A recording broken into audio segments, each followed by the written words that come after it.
General Torenvel slammed his fist on the war table, making the holographic display flicker.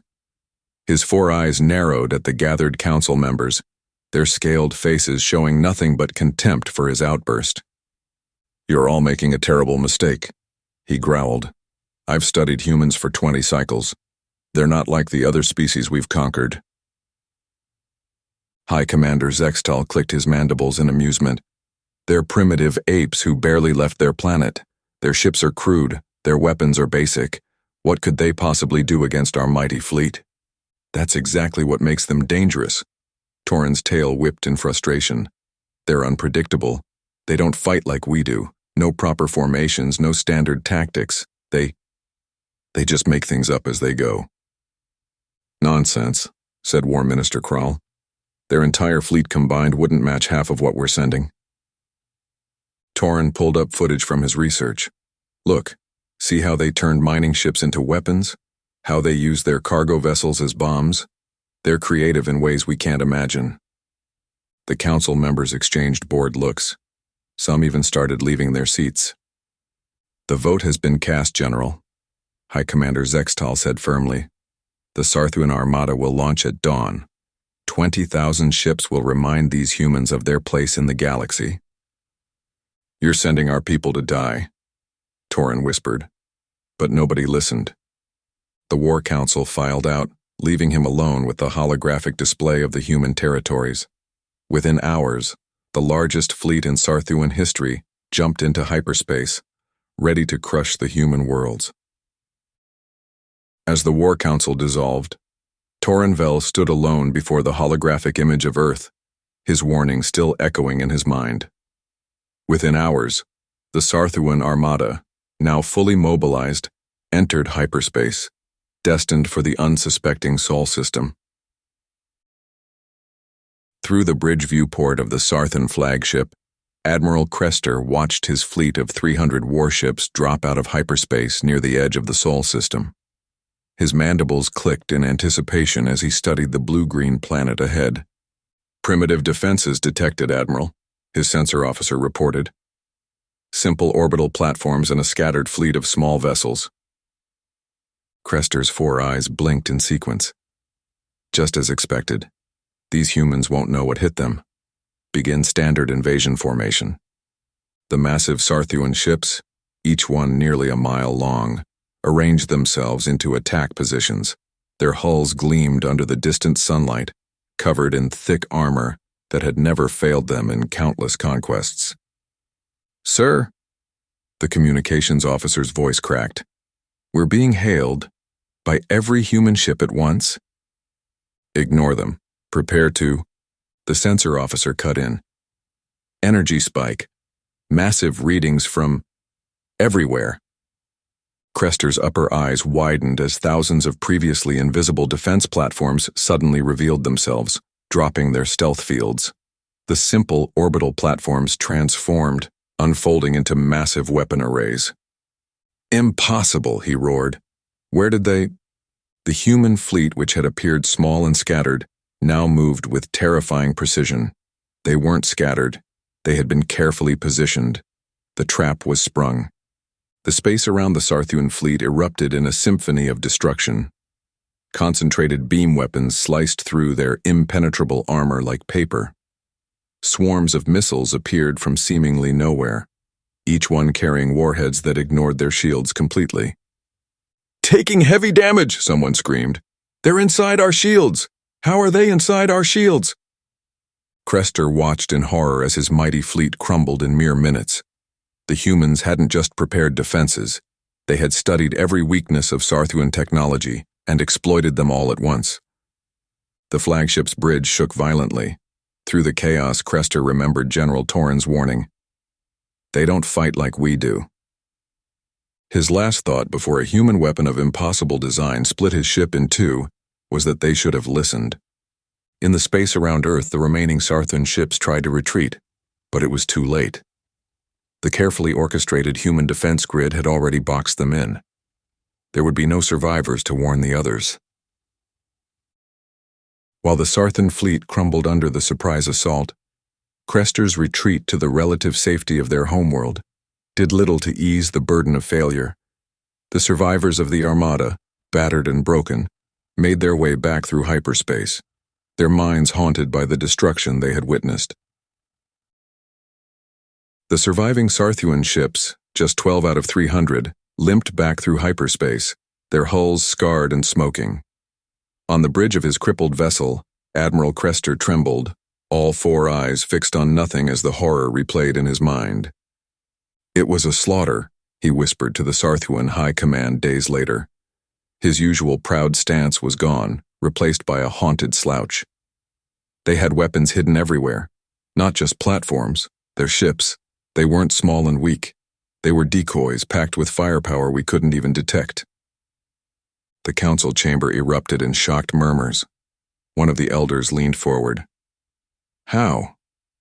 "Our intelligence showed them as barely space-capable. They fooled us, all of us." Crester's mandibles quivered. "Those humans, they think differently. They plan for everything. The whole system was one giant trap." Word spread quickly through the galaxy. In bars and trading posts, survivors told their stories with shaking voices and thousand-yard stares. They spoke of human weapons that bent space itself, of defense systems that appeared from nowhere, of being outmaneuvered at every turn. On the Giral homeworld, Supreme Commander Vorhal listened to these reports with growing contempt. His massive form, covered in natural armor plating, towered over his war council. "Cowards and fools," he growled, his deep voice echoing off the stone walls. "The Sarthuan are weak. They rely too much on their technology, their clever tactics." His lieutenants nodded in agreement, their own armor plates clicking together. "Look at their ships," Vorhal continued, pointing to the holographic displays. "Thin hulls, fancy shields. No wonder they failed." He slammed his fist on the table. "We are Giral. Our ships are mobile fortresses. Our armor cannot be pierced. Our weapons punch through anything." The War Council chamber filled with roars of approval. The Giral were known throughout the galaxy as unstoppable when they chose to wage war. Their ships were literally built around massive guns, with armor so thick they could ram through enemy vessels without damage. "The humans have tricks," Vorhal sneered.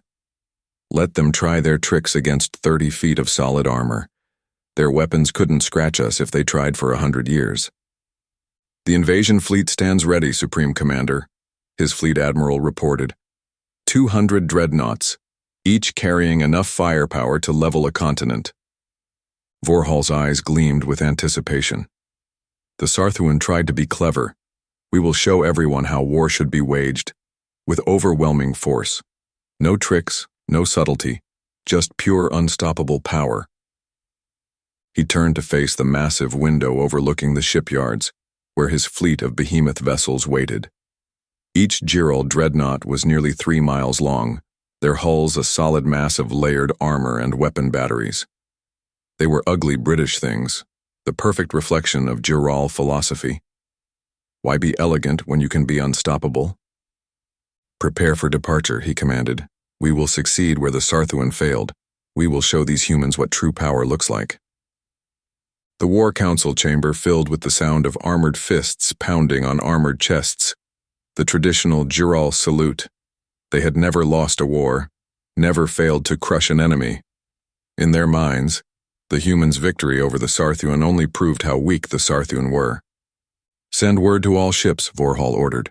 "We depart for the Sol system in 3 days, and then we will show the galaxy how a real warrior race makes war." The massive Giral fleet began moving into position, their engines glowing like artificial suns. Each ship carried enough firepower to glass a planet, protected by armor that had never been breached in battle. They were confident. They were ready. They were certain that no amount of human trickery could stand against pure, overwhelming force. The invasion fleet jumped to hyperspace, leaving their homeworld behind. Supreme Commander Vorhal stood on his flagship's bridge, already imagining his triumph. After all, how could mere humans hope to stand against the unstoppable might of the Giral war machine? Despite Crester's desperate warnings, Supreme Commander Vorhal remained undeterred, eager to prove the might of the Giral Compact. Soon after, the massive Giral invasion fleet surged toward Earth, confident that overwhelming force would crush humanity's defenses. The Giral invasion force darkened Earth's skies as millions of drop pods streaked through the atmosphere. General Kressler watched from his command ship, his scaled lips curling into a satisfied smile. Where the Sarthuan had failed with their puny fleet, the Giral would succeed through overwhelming numbers. "Let's see their defenses handle 10 million warriors," he growled. The first wave hit ground across multiple continents. Kressler expected immediate victory reports. Instead, confusion filled the comm channels. "They're everywhere and nowhere," screamed one battalion leader. "The humans, they don't fight like proper soldiers, they hit and vanish." Kressler's smile faded as reports flooded in. His forces were being picked apart by invisible enemies. Human snipers eliminated officers from impossible distances. Booby traps decimated entire companies.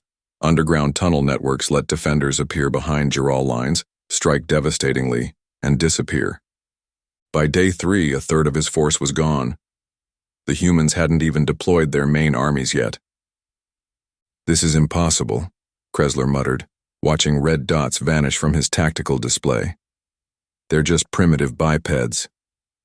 Week 2 brought worse news. Human forces emerged from hidden bunkers worldwide, armed with weapons that cut through Giral armor like paper. Their vehicles could drive straight up walls. Their aircraft seemed to bend the laws of physics. "Sir," his aide reported, "we've lost contact with the entire eastern seaboard force. The humans flooded their tunnel networks with some kind of nerve gas. 40,000 warriors, gone in minutes." The humans didn't just fight. They reshaped the battlefield itself. They collapsed mountains onto Giral positions. They changed weather patterns to ground aircraft. They turned entire cities into deadly mazes of automated defenses. By week 3, Kressler's mighty invasion force was reduced to scattered, terrified groups being hunted down by human special forces. His warriors, proud veterans of 100 conquests, broke and ran from the sound of human voices. "They're not soldiers," a captured Giral officer babbled in his debriefing. "They're demons. They don't fight fair, they don't follow any rules of war, they just win." The final week saw the last organized Giral units surrender or die. Of 10 million warriors, barely 100,000 survived to be taken prisoner. Earth's cities stood largely untouched, its civilians safely sheltered in vast underground complexes that doubled as military bases. In his command ship, now surrounded by human vessels that had appeared from seemingly nowhere, General Kressler finally understood. The Giral hadn't invaded Earth. They'd walked into a trap centuries in the making, a carefully crafted killing ground designed by masters of warfare. "You never stood a chance," the human admiral told him over the comm. "We've been preparing for invasion since before we had spacecraft. Everything on Earth, every building, every road, every hill, it's all part of our defense system. You brought soldiers to fight an entire planet." With Earth cities turned into battlegrounds, the Giral invaders realized that their overwhelming numbers were no match for humanity's ingenuity. As the invaders began to falter, humanity's leaders convened, knowing that the victory on Earth was only the beginning of a much larger war. In the aftermath of the Giral invasion, world leaders gathered in the rebuilt United Nations headquarters in Geneva. The marble halls, once shattered by alien bombardment, now stood as a testament to human resilience. President Maria Rodriguez of the Pan-American Alliance stood at the podium, her face etched with determination. "We've beaten back 2 invasions, but more will come. They won't stop until we make them stop." Admiral James Thompson, his uniform still bearing scorch marks from the recent battles, stepped forward. "Our defense systems are strong, but we can't stay in our backyard forever. Every alien race out there now sees Earth as a challenge to overcome." In the audience, representatives from every nation nodded. The old rivalries that had divided humanity seemed trivial now. Chinese diplomats sat shoulder to shoulder with Americans. Middle Eastern leaders shared knowing looks with their European counterparts. "We need to take the fight to them," Admiral Thompson continued, pulling up a holographic display of known alien territories. Show them that attacking Earth means consequences. The Indian Prime Minister stood up. My nation pledges its full support. Our shipyards are ready. One by one, other leaders made similar declarations. Russian spacecraft factories, Brazilian mineral resources, African energy installations, Japanese AI systems. Within months, orbital shipyards buzzed with activity. The first true human battle fleet took shape in Earth's orbit. Massive carriers, built with lessons learned from defeating 2 alien armies. Destroyers equipped with weapons that had shattered Jural dropships. Cutting-edge stealth cruisers that could slip past any known alien detection system. In Houston, Captain Lisa Murray walked through the halls of her new ship, the UHS Humanity's Response. The crew worked with practiced efficiency, loading supplies and running final checks. Every person aboard knew what was at stake. Engineering reports all systems green, her XO reported. The new jump drive is calibrated and ready. Similar scenes played out across the fleet. 30 ships crewed by soldiers and sailors from every corner of Earth. The largest military force humanity had ever sent into space. Admiral Thompson's voice crackled over the fleet-wide channel. All ships, final status check. One by one, the ships reported ready. Captain Murray took her seat in the command chair, looking at the faces of her bridge crew. A Japanese navigator, a Nigerian weapons officer, a Brazilian sensor specialist, all wearing the same uniform, all fighting for the same cause. Fleet is ready, Admiral, she reported. Very well. Thompson's voice was firm. Jump coordinates are locked on Jural space. Let's show them what happens when you push humanity too far. The fleet moved into formation. Jump drives hummed to life, creating tears in the fabric of space itself. Captain Murray felt the familiar pull as her ship prepared to leap across light years. All ships jump in 3, 2, 1. In a flash of light that briefly outshone the sun, humanity's first battle fleet vanished from Earth orbit. When they reappeared, the green-blue marble of their home was replaced by the unfamiliar stars of Jural space. The war was coming to their doorstep now. The human fleet, freshly forged and ready for battle, departed Earth, its engines powered by the shared will of a united humanity. As the fleet dropped out of hyperspace into Jural space, the Jural were unaware of the impending storm, their defenses still in disarray after their failed invasion. The massive human fleet dropped out of hyperspace above Juralis Prime, their sleek warships casting long shadows across the planet's twin moons. On the bridge of the UHF Defiant, Admiral Thompson watched the Jural orbital defenses spring to life. They never expected anyone to reach their homeworld, he said, his voice steady. That's why their defenses are so weak. The Jural had always been the attackers, never the defenders. Their orbital platforms were ancient and poorly maintained. Their fleet was scattered across the galaxy, busy raiding other worlds. All ships commence Operation Thunderstrike, Thompson ordered. Within minutes, Earth's advanced weapons tore through the outdated Jural defenses like paper. Plasma torpedoes and quantum lances reduced their orbital stations to molten slag. The few Jural ships in orbit tried to fight back, but their weapons couldn't penetrate the human vessel's shields. On the surface, panic spread through the Jural cities. Their warriors had always told tales of their military might, but now they watched helplessly as human drop pods pierced the atmosphere.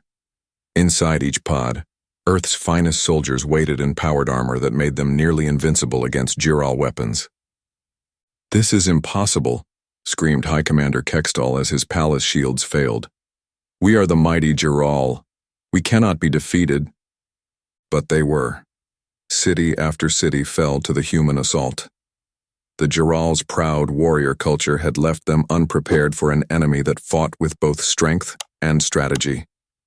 Their troops charged in straight lines while humans used cover and tactics. Their weapons were powerful but inaccurate, while human guns found their marks with deadly precision. Within 3 days, Juralis Prime surrendered. The news spread across their empire through subspace channels. The unthinkable had happened. Their homeworld had fallen. But humanity didn't stop there. The fleet split into battle groups, each targeting a different Jural colony world. Their tactics were precise and overwhelming. Some planets surrendered without a fight, having seen what happened to their capital. "Status report," Thompson requested on the 6th day. His tactical officer's voice was filled with disbelief. "Sir, we've secured 14 major Jural worlds. Their remaining forces are in full retreat. They're abandoning whole systems without a fight." The mighty Jural Empire, which had terrorized the galaxy for centuries, crumbled in less than a week. Their warriors, who had boasted of their invincibility, now fled at the mere sight of human ships. In their war rooms and bunkers, the surviving Jural leaders faced a harsh truth. They had awakened something far more dangerous than themselves. They had believed humans were just another species to conquer. Instead, they had found an enemy that combined the Jural's fighting spirit with something they had never understood: the power of unity, strategy, and adaptability. "Send the surrender signal," ordered the last High Commander as human ships appeared above his world, "before they destroy us all." With the fall of Juralis Prime and the defeat of the Jural fleet, Earth's retaliation had become unstoppable. Now humanity turned its focus to dismantling the alien power structures, knowing that more resistance was brewing from other corners of the galaxy. Inside the UHF Defiance Cyber Warfare Center, Lieutenant Emma Ross's fingers flew across the holographic keyboard. Sweat beaded on her forehead as she and her team worked to crack the Jural military networks. "Their security is a joke," she muttered, shaking her head. "They never thought anyone would dare try this." The Jural had relied on their reputation for brutality to keep others away. Their computer systems were decades behind human technology. One by one, their firewalls crumbled. "I'm in their command network," called out Specialist Jones. "Getting control of their automated defense systems now." Across Juralis Prime, missile batteries turned against their own ships. Communication arrays shut down. Power grids failed in military installations. The mighty Jural war machine was being dismantled by a handful of human hackers. High Marshal Kathax watched in horror as his command screens went dark. His warriors reported chaos everywhere: friendly fire, failed communications, bases going dark. Nothing worked right. "Impossible!" he roared, slamming his clawed fist on his desk. "How are they doing this?" A human face appeared on his main screen: Admiral Thompson of the UHF fleet. "High Marshal," Thompson said calmly. "Your military infrastructure is now under our control. Your fleet is scattered. Your ground forces are blind and deaf. Surrender now." Kathax's secondary heart nearly stopped. No one had ever breached Juralis Prime's defenses. No one had ever demanded the Jural surrender. They were the conquerors, not the conquered. But the evidence was undeniable. Human ships dominated the skies. Their cyber attacks had gutted the Jural military in hours. Their weapons could reduce cities to ash. With trembling hands, Kathax activated the emergency broadcast system, one of the few channels still under Jural control. "To all warriors of the Jural Compact," he began, his voice heavy with defeat, "I hereby order an immediate cessation of all hostilities. The Compact surrenders to the human forces." Across Jural space, warriors dropped their weapons in shock. The mightiest empire in known space, brought low in a matter of days. They had started this war thinking humans were easy prey. Instead, they became the first empire to fall to Earth's superior technology and tactics. Admiral Thompson's voice echoed across every Jural communication device. "Your surrender is accepted. The occupation of Jural space will begin immediately. Resistance will not be tolerated." The mighty Jural Compact, terror of 1,000 worlds, had fallen, not to brute force or superior numbers, but to human ingenuity and technological prowess. Their warrior culture had never prepared them for an enemy that could defeat them without even setting foot on their worlds. As the Jural Compact surrendered, the Kendar Dominion saw their opportunity to manipulate humanity into submission. Behind closed doors, High Chancellor Varox moved swiftly to secure Kendar's place in the galaxy's new power structure. unaware that humanity's unity had already proven stronger than any political maneuver. High Chancellor Verax sat in his ornate chamber aboard the Kendar diplomatic vessel, his feline features arranged in what humans would interpret as a pleasant smile. The massive view screen before him showed the faces of the UHF Security Council. "My dear friends," he purred, "surely you see the wisdom in what I propose? The Jural were barbarians, yes, but humanity's response." He paused for effect. "Well, many species now wonder if you might be equally dangerous." Admiral Jensen, a weathered woman with steel-gray hair, leaned forward. "Are you threatening us, Chancellor?" Verax's whiskers twitched. "Not at all. I merely suggest that perhaps Earth would benefit from Kendar guidance. We could help smooth things over with the other species, for a small price, of course." "And what price would that be?" asked Councillor Rodriguez, his dark eyes narrowing. "Oh, nothing burdensome, just some minor trade concessions, perhaps allowing Kendar advisors in key positions, for your own protection, naturally." The Security Council members exchanged glances. Verax felt confident. He'd used this same approach to manipulate dozens of species before. Create fear, offer protection, slowly take control. But then Admiral Jensen laughed. Actually laughed. "Chancellor," she said, "we've reviewed your empire's history. The Kendar pattern is quite clear. You've done this before. Create division, play on fears, turn species against each other. But humanity isn't like the others." Verax's tail twitched in irritation. "I assure you." "We're united," Councillor Rodriguez cut in. "Not because someone forced us, but because we choose to be. We've learned from our past." "The Jural and Sarthuan taught us something valuable," added another council member. "When faced with external threats, humans don't fragment. We band together."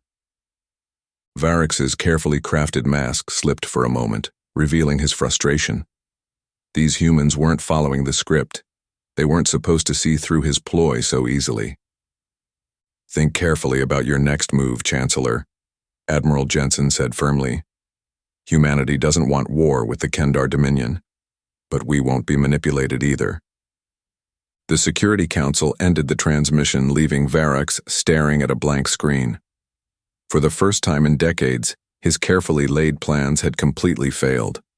Humans hadn't just resisted his manipulation, they'd recognized it instantly and stood together against it. He slumped in his chair, realizing he'd severely underestimated these strange bipedal creatures. The humans weren't just physically formidable. They possessed a unity and awareness that made them far more dangerous than he'd imagined. With the Kendar's deceptive approach to diplomacy failing, Earth's fleet now advanced on Kendar Prime. Verax, once confident in his empire's invincibility, now had no choice but to witness humanity's might firsthand, as the Kendar fleet scattered in the face of Earth's military might. The human fleet materialized in Kendar space like a storm breaking across a calm sea. 5,000 warships dropped out of hyperspace, their gleaming hulls catching the light of the binary stars. Admiral Jessica Thompson stood on the bridge of the UHF Dauntless, watching the tactical display. The Kendar defense fleet scattered before them like leaves in the wind. Their supposedly fearsome dreadnoughts looked tiny compared to Earth's massive vessels. "They're running," her XO reported, barely hiding a smile. "Their command ships are breaking formation." "Send the message," Thompson ordered. Across every Kendar communication channel, in every major city and space station, screens lit up with the same broadcast. Admiral Thompson's face appeared, stern but composed. "People of the Kendar Empire, your leaders tried to turn other species against us. They failed. Your attempt to isolate humanity has backfired.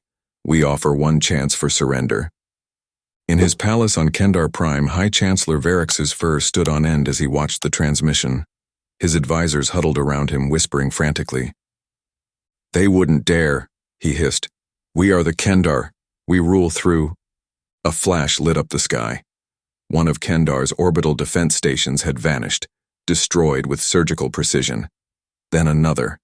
and another.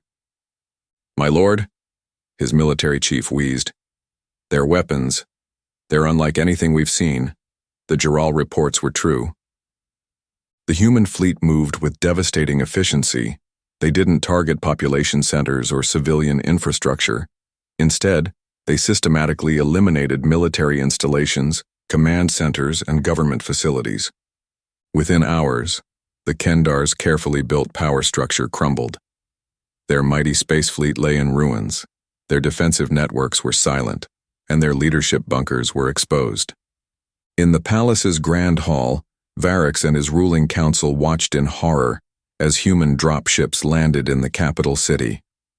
Their elite guards, the finest warriors in the Empire, threw down their weapons without firing a shot. "Get me that human admiral," Varix croaked, his proud voice now trembling. "Please, we must talk." The council chamber's doors opened. Admiral Thompson walked in, flanked by her officers. She looked at the cowering Kender leaders with cool detachment. "High Chancellor," she said, "I believe you wanted to discuss terms?" Varix's ears flattened against his head. We surrender. Unconditionally. Please, spare our people." "Unlike you," Thompson replied, "we don't target civilians. Your people will be fine. Your empire, however—" She let the words hang in the air. The Kendar ruling council, once the proud masters of 1,000 worlds, bowed their heads in submission. Their sophisticated plots and political games had meant nothing against humanity's raw power. "We beg for peace," Varix whispered, his voice carrying across the silent chamber. "Name your terms." The fall of Kendar Prime was swift, but Varix wasn't finished yet. In the shadows of his defeat, he began forming alliances with the remaining galactic powers, determined to launch one final offensive that could topple humanity's grip on the galaxy. High Chancellor Varix paced in his dimly lit private chambers, his clawed feet clicking against the polished floor. His tail twitched with nervous energy as he reviewed the latest reports. The humans had already captured 3 major Kendar systems in just 2 weeks. He pressed a button on his desk, activating a secure quantum channel. One by one, holographic figures flickered to life around him, the leaders of the remaining spacefaring empires. "My friends," Varix said, his voice silky smooth despite his inner turmoil, "we face extinction if we do not act now.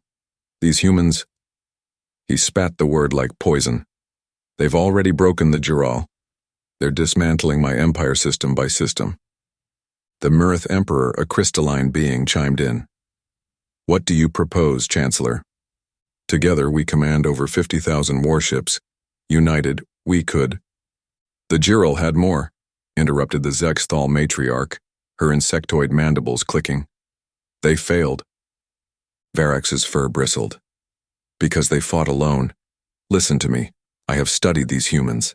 They expect us to fight separately. But if we combine our forces, coordinate our attacks—" The holographic leaders muttered among themselves.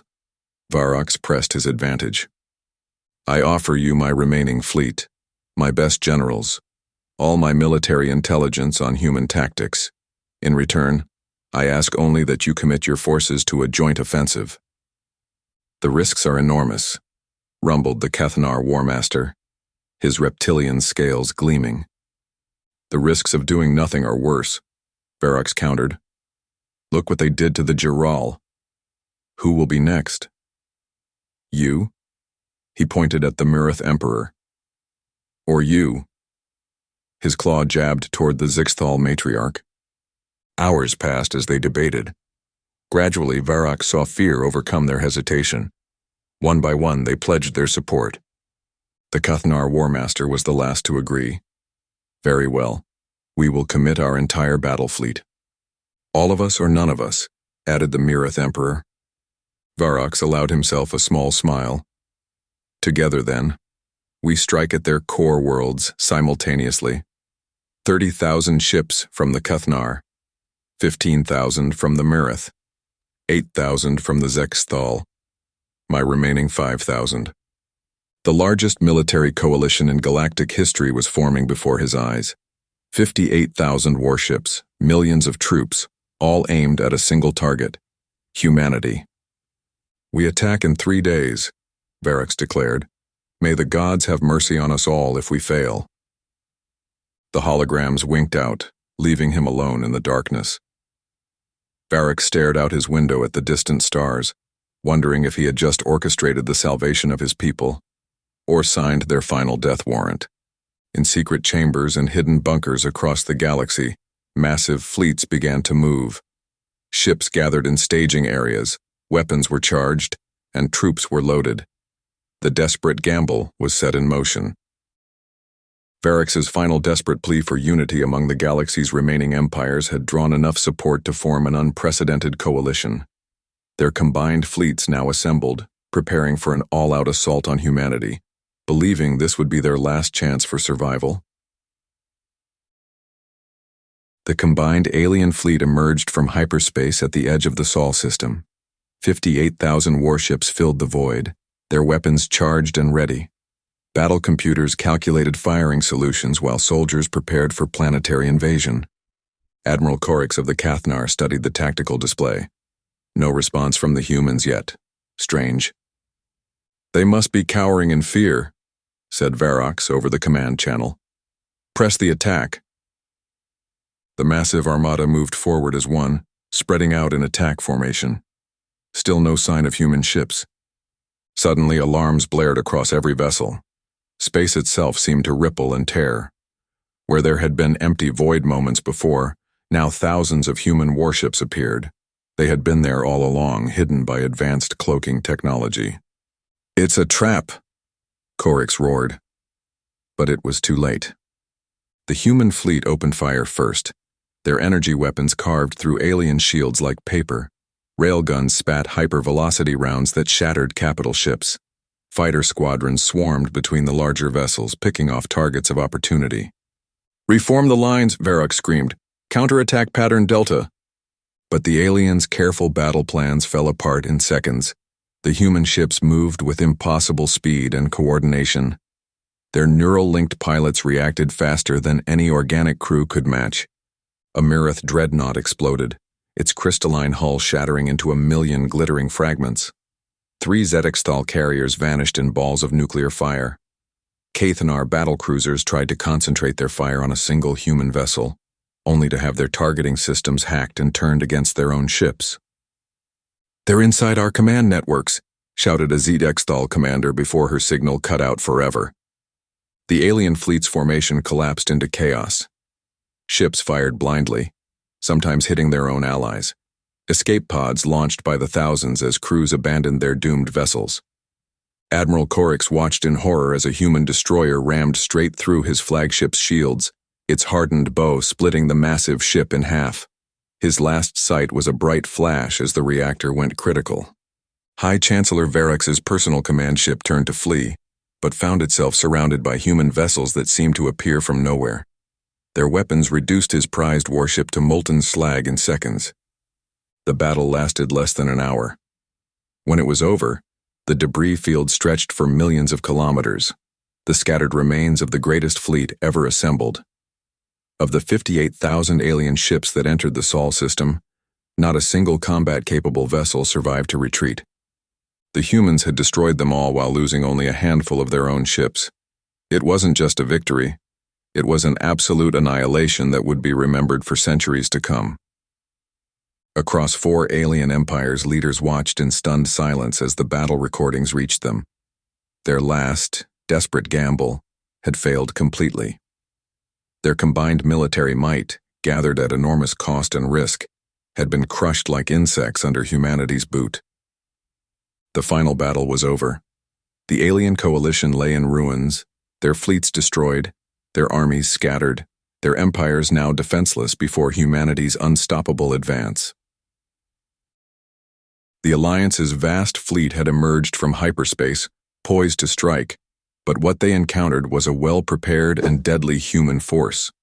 The trap was set, and as their combined might clashed with humanity's brilliance, their hopes for victory quickly turned into a nightmare of annihilation.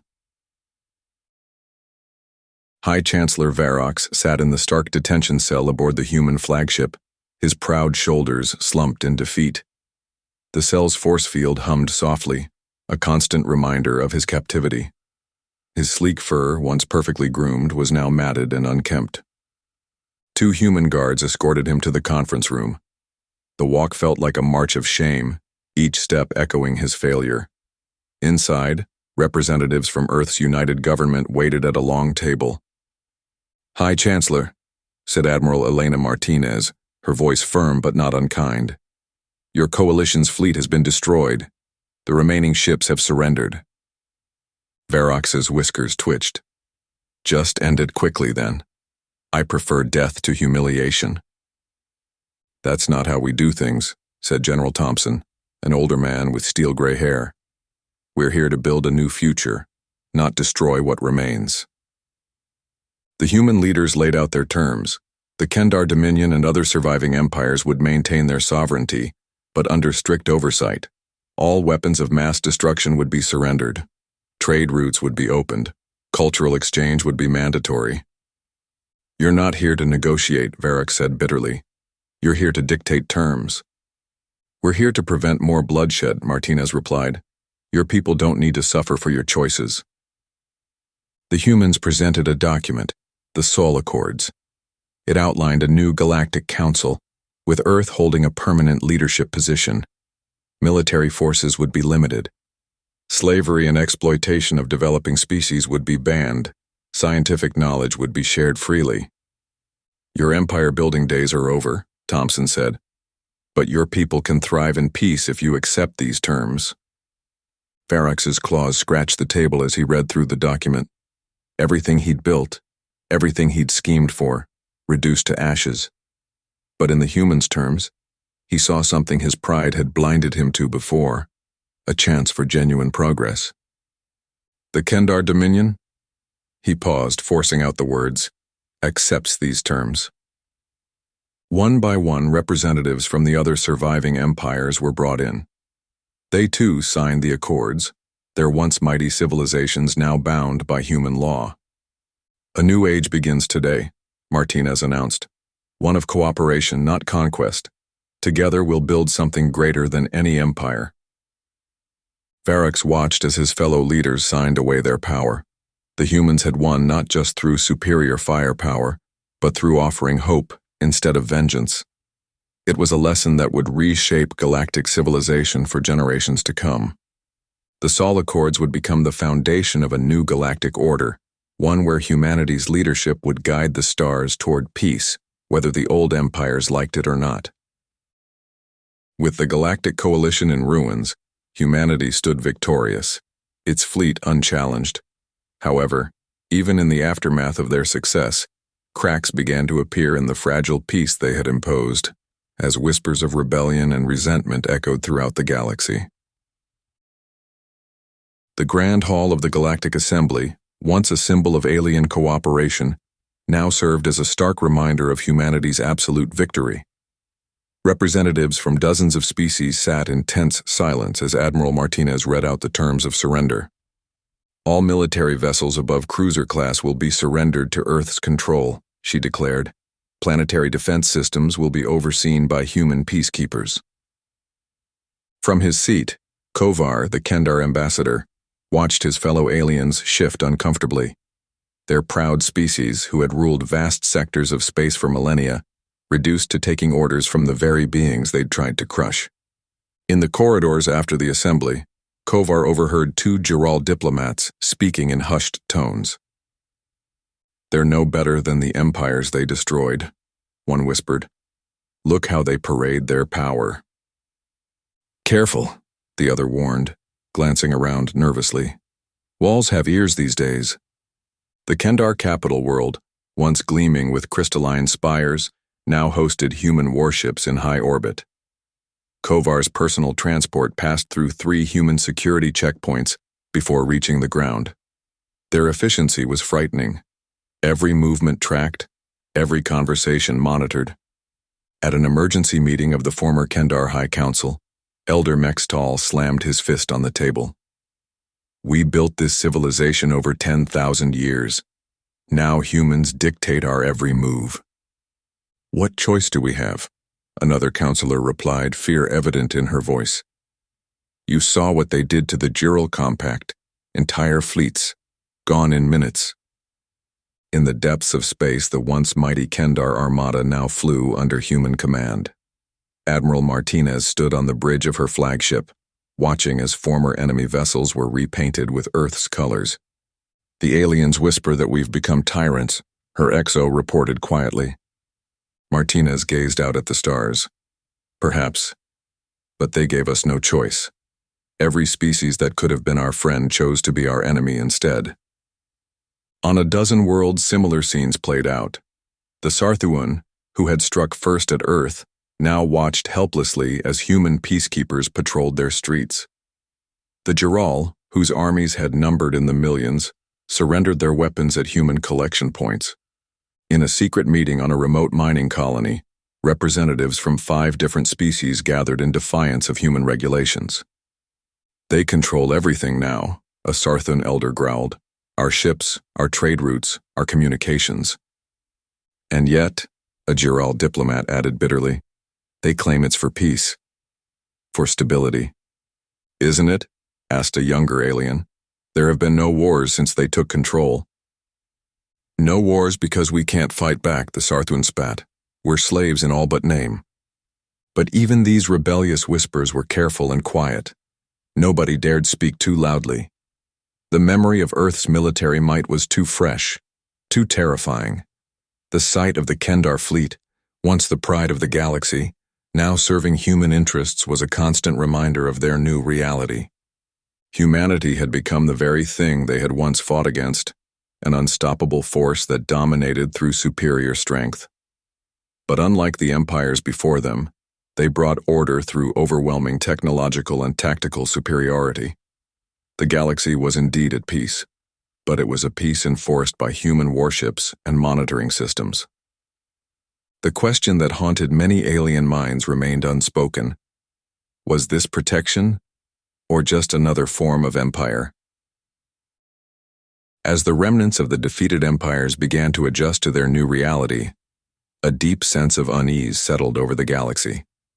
In the shadows, a clandestine group of survivors plotted their revenge, believing humanity's reign would be short-lived. In a dimly lit chamber deep beneath the ruins of the former Kendar capital, Commander Sorthun's scaled fingers traced the holographic battle plans. Around him, representatives from 5 different species huddled in secrecy. The humans grow more arrogant by the day, he growled. They think their victory means we're broken forever.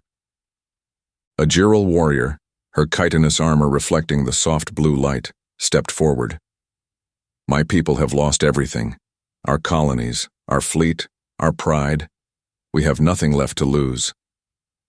Which makes us dangerous, Sorthun smiled, his sharp teeth glinting. They won't expect us to strike back so soon. The meeting had taken months to arrange. Each member present had survived the great defeat, watching their mighty empires crumble before human ingenuity. Now they gathered in this ancient bunker, planning their revenge. Our spies report gaps in their outer defense grid, a Kendar operative whispered, pulling up detailed scans. Small ones, but they exist.